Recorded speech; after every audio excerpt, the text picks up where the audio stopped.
Short movie ಅಂತ ಬಂದ್ರೆ ಜನ ನಿಮ್ಮಿಬ್ರನ್ನೇ ಜಾಸ್ತಿ ಲೈಕ್ ಮಾಡ್ತಾರೆ. ಏನ್ ಅನ್ಸುತ್ತೆ?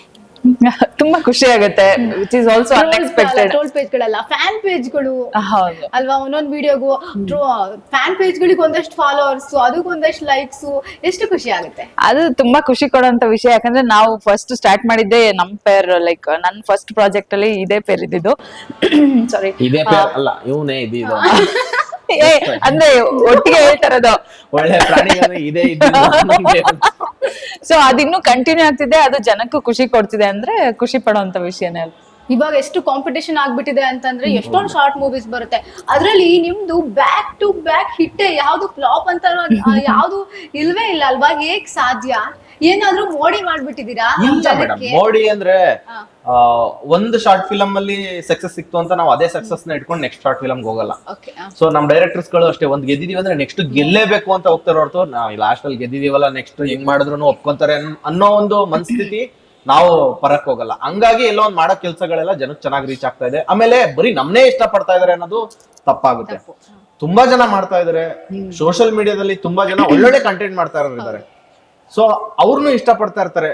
ಕೆಲವೊಂದ್ ವರ್ಗ ಎಲ್ಲಾ ತರ ನಮ್ನು ಬಂದು ಒಳ್ಳೆ ಕಮೆಂಟ್ಸ್ ಗಳಾಗ್ತಾರೆ, ಅವ್ರಿಗೂ ಕಮೆಂಟ್ಸ್ ಗಳಾಗ್ತಾರೆ. ಬರೀ ನಮ್ಮನ್ ಮಾತ್ರ ಇಷ್ಟ ಪಡ್ತಾವ್ರೆ ತಪ್ಪಾಗ್ಬಿಡ್ತು. ಈಗ ನಮ್ ಟೀಮ್ ಅಲ್ಲೇ ಸುತ್ತಮುತ್ತ ತುಂಬಾ ಜನ, ಮೊನ್ನೆ ಇವರೇ ಮಾಡಿದ್ರು ಟಾಕ್ಸಿಕ್ ವೈಫ್ ಅಂತ, ಅದು ತುಂಬಾ ಇನ್ನೊಂದು ಏನಂದ್ರೆ, ನಾನು ಯಾರ ಜೊತೆ ಬೇರೆ ಪೇರ್ ಆಗಿ ಮಾಡಿದ್ರು ಫಸ್ಟ್ ಕಮೆಂಟ್ ಅಲ್ಲಿ ಇರುತ್ತೆ ಗೌರವ್ ಶೆಟ್ಟಿನೇ ನಿಮ್ಗೆ ಪರ್ಫೆಕ್ಟ್ ಪೇರ್ ಅಂತ. ಅದು ಖುಷಿ ಕೊಡುತ್ತೆ. ಜನ ನಮ್ನ ಅಟ್ಲೀಸ್ಟ್ ಅದನ್ನ ಗುರ್ತು ಹಿಡಿತಾರಲ್ವಾ, ನೀವು ನಮ್ಮಿಬ್ರನ್ನ ನೋಡಕ್ ಇಷ್ಟ ಪಡ್ತಾರಲ್ಲ ಅಂತ ಹೇಳ್ಬಿಟ್ಟು ನಾನು ಅದನ್ನ ಸ್ಕ್ರೀನ್ ಶಾಟ್ ಕಳಿಸ್ತಿದ್ದೆ.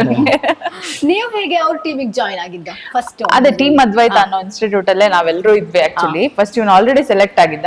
ಸೊ ಇವರೆಲ್ಲ ಕೂತಿದ್ರು, ಜಯರಾಮ್ ಸರ್ ಕೂತಿದ್ರು, ಇವನಿಂದ ಎಲ್ಲರೂ ಇದ್ರು, ಗಂಗಾಧರ್ ಸರ್ ಆಗ್ಲಿ ಎಲ್ಲರೂ ಇದ್ದಾಗ ನಾನೊಂದ್ಸರಿ ಹೋದಾಗ ಇದ್ ಮಾಡ್ತೀರಾ ಅಂತಲ್ಲ ಅಲ್ಲೇ ಡಿಸ್ಕಷನ್ ಆಗಿ then we went to rehearsal ಅಂತ. ನೀವು ಆಕ್ಟರ್ ಆಗಿಲ್ಲ ಅಂತಂದ್ರೆ ಏನಾಗಿರ್ತಿದ್ರಿ? ಮೋಸ್ಟ್ಲಿ ನಾನು ಫ್ಯಾಷನ್ ಇಂಡಸ್ಟ್ರಿಲೇ ಬೇರೆ ಯಾವ್ದಾದ್ರು ಒಂದು ಇದರಲ್ಲಿ ಇರ್ತಾ ಇದ್ದೆ. ಬಟ್ ನನಗೆ ಎಂಟರ್ಟೈನ್ಮೆಂಟ್ ಅನ್ನೋದೇ ನನಗೆ ಯಾವಾಗ್ಲೂ ಬರೀ ಸಿನಿಮಾ ನೋಡೋದು ಅಥವಾ ಕಲ್ಚರಲ್ ಆಕ್ಟಿವಿಟೀಸ್ ಮಾಡೋದು ಈ ತರನೇ ಆಸೆ ಇದ್ದಿದ್ದರಿಂದ ಈ ರಿಲೇಟೆಡ್ ಇದ್ರಲ್ಲಿ ಏನೋ ಒಂದು ಆಗಿರ್ತಾ ಇದೆ. ಅದ್ ಬಿಟ್ಟು ಇದು ಬಿಟ್ಟು ಬೇರೆ ಏನೋ ಮಾಡ್ತಾ ಇದೆ ಅಂತ ನಂಗೆ ಅನಿಸ್ತಾ ಇರ್ಲಿಲ್ಲ. ಮನೇಲೆಲ್ಲ ಹೀಗೆ ಮಾತಾಡ್ತೀರಾ ನೀವು? 100% ಅದೇ ಕಾಮಿಡಿ ಮಾಡ್ಕೊಂಡು. ಹಾ ಮೇಡಮ್, ಅಂದ್ರೆ ನಮ್ಗೆ ಈ ಇದು ಬಂದಿರೋದು ನಮ್ ತಂದೆಯಿಂದಾನೆ. ಅವರು ಇದೇ ತರನೇ ಅವ್ರ ಸುತ್ತಮುತ್ತ ಇರೋರ್ನ ಯಾವಾಗ್ಲೂ ನಗಿಸ್ತಾ, ಇಡೀ ನಮ್ಮ ಊರಲ್ಲಿ ನಮ್ಮ ಅಪ್ಪನ ಫ್ರೆಂಡ್ಸ್ ಗಳಾಗಿರ್ಬೋದು ಎಲ್ಲರೂ ಅದೇನೆ ಹೇಳೋದು, ನೀವ್ ಅಪ್ಪನ ತರನೇ ಆಡ್ತೀಯ ಬಿಡಪ್ಪ, ಅವ್ನಿಗೆ ಸ್ಕ್ರೀನ್ ಮೇಲೆ ಮಾಡಕ್ ಆಗ್ಲಿಲ್ಲ, ನೀನ್ ಮಾಡ್ತಾ ಇದೀಯಾ ಅಂತ. ಸೇಮ್ ಈಗ ಸತ್ಯ ಆಚೆ ಬಂತು, ಕಲಾವಿದ್ರು ಅಲ್ಲಿಂದಾನೇ ಇದಾರೆ. ಹೌದು, ನಮ್ಮ ಅಪ್ಪ ಆಕ್ಚುಲಿ ಆಕ್ಟ್ ಮಾಡಿರೋ ಫೋಟೋ ಎಲ್ಲ ಇದೆ, ನಾಟಕಗಳೆಲ್ಲ ಮಾಡಿದ್ದಾರೆ. ಆಕ್ಚುಲಿ ಅವ್ರಿಗೇನೋ ಒಂದು ಆಸೆ ಇದ್ದು ಮಾಡ್ತಾ ಇದ್ರು. ಬಟ್ ಅವರು ಇಲ್ಲಿವರೆಗೂ ಬರಕ್ ಅಂದ್ರೆ ಅದು ಊರಲ್ಲಿ ಇದ್ದಿದಲ್ವಾ, ಸೊ ಅವ್ರ ಕೆಲ್ಸ ಸಿಕ್ತು, ಅವರು ಒಂದು ಮುಂದೆ ಹೋದ್ರು. ನಾವು ಈ ಫೀಲ್ಡ್ ಅಲ್ಲಿ ಮಾಡ್ಬೋದು ಅಂತ ಅನ್ಕೊಂಡ್ ಬಂದಿದ್ವಿ. ಬಟ್ ನಮ್ಗೆ ಏನೇ ಇದ್ರು ಇದು ಲುಕ್ ಆಗಿರ್ಬೋದು ಅಥವಾ ಏನೋ ಒಂದು ಆಕ್ಟಿಂಗ್ ಅದು ಇದು ಏನಾರು ಬಂದಿದ್ರೆ ಅದು ನಮ್ಮ ತಂದೆಯಿಂದಾನೆ ಬಂದಿರೋದು. ನೀವು ಸಿನಿಮಾ ಇಂಡಸ್ಟ್ರಿಯಲ್ಲಿ ಕೆಲಸ ಅಂದ್ರೆ ವರ್ಕ್ ಮಾಡ್ಬೇಕು, ಬೆಳ್ಳಿ ತೆರೆಯಲ್ಲಿ ಬರ್ಬೇಕು ಅಂತ ಏನಾದ್ರು ಆಸೆ? ಆಬ್ವಿಯಸ್ಲಿ ಅದು ನಮ್ಮ ಡ್ರೀಮ್ ಇರೋದೇ, ಅದು ದೊಡ್ಡ ಥಿಯೇಟರ್ ಅಲ್ಲಿ ಬರ್ಬೇಕು ಅಂತಾನೆ. ಸೊ ಅದಕ್ಕೆ ನಾವು ಏನೇನ್ ಬೇಕೋ ಅದನ್ನ ನಾವು ಮಾಡ್ಕೊಂಡ್ ಬಂದ್ವಿ ಅಷ್ಟೇ.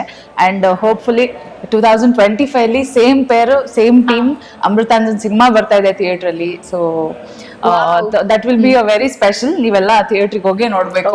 ಖಂಡಿತ ನಾವು ನೋಡ್ತೀವಿ. 2025 ಅಮೃತಾಂಜನ್ದೇ ಅದನ್ನ ಹೇಳಕ್ ಇಷ್ಟಪಡ್ತೀನಿ. ಯಾಕೆಂದ್ರೆ ಶಾರ್ಟ್ ಮೂವಿ ಇತ್ತಲ್ಲ, ಅದೇ ಲಿಂಕ್ ಇದೆಯಾ? ಹೇಗೆ ಲಿಂಕ್ ಇದೆ, ಬಟ್ ಎಲಾಬ್ರೇಷನ್ ಇದೆ ತುಂಬಾ. ಅಂಡ್ ನೀವು ಸೋಷಿಯಲ್ ಮೀಡಿಯಾದಲ್ಲಿ ಯಾರ್ಯಾರು ನಿಮ್ಗೆ ಟ್ರೆಂಡಿಂಗ್ ಅಲ್ಲಿ ಆಕ್ಟರ್ಸ್ ಇದ್ರು ಅಷ್ಟು ಜನನು ಈ ಸಿನಿಮಾದಲ್ಲಿ ಇರ್ತಾರೆ. ಸಿನಿಮಾದಲ್ಲಿ 100% ಇರ್ತಾರೆ.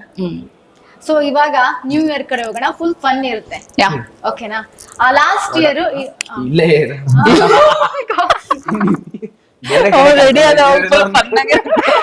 ಇಲ್ಲೇ ಇರೋಣ, ಅದೇ ನ್ಯೂ ಇಯರ್ ಹೋಗ್ಬಾರ. 12 ಗಂಟೆಗೆ ಹೋಗೋಣ ಇವಾಗ. ಓಕೆನಾ? 12 ಗಂಟೆಗೆ ಹೋಗೋಣ. ಲಾಸ್ಟ್ ಇಯರ್ ಈ ಟೈಮಲ್ಲಿ ಏನ್ ಮಾಡ್ತಿದ್ರಿ? ಈ ಟೈಮಲ್ಲಿ ನಾನು ತಿಪ್ಟೂರಲ್ಲಿದ್ದೆ. 31st ನೈಟ್ ಏನ್ ಮಾಡೋಣ ಅಂತ ಯೋಚನೆ 12 ಗಂಟೆಗೆ ಏನ್ ಮಾಡ್ತಾ ಇದ್ರಿ? 12 ಗಂಟೆಗೆ ಎಕ್ಸಾಕ್ಟ್ 12 ಗಂಟೆಗೆ ಕೇಕ್ ಮುಂದೆ ನಿಂತಿದ್ವಿ. ಕೇಕ್ ಮುಂದೆ ನಿಂತಿದ್ಯಾ?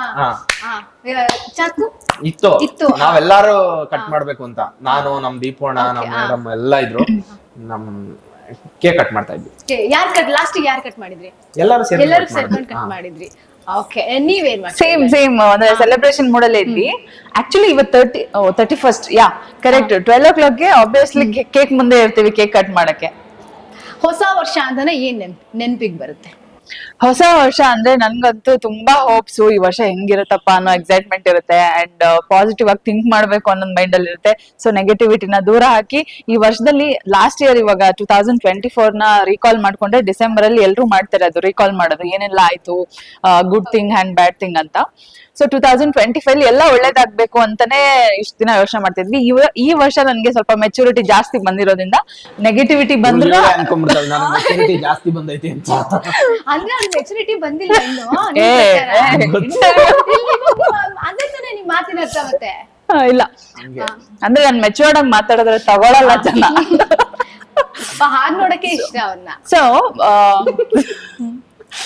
ಹಿಂಗೆ ಸೊ ಎಷ್ಟೇ ಕಷ್ಟ ಬಂದ್ರು ಎಷ್ಟೇ ನೆಗೆಟಿವ್ ಥಿಂಗ್ಸ್ ನಮ್ ಸುತ್ತ ಬಂದ್ರು ಅದನ್ನ ಹ್ಯಾಂಡಲ್ ಮಾಡೋ ಶಕ್ತಿ ಕೊಡ್ಲಿ ಅಂತ ಬೇಡ್ಕೊಳ್ತೀನಿ ಈ ಟೈಮಲ್ಲಿ.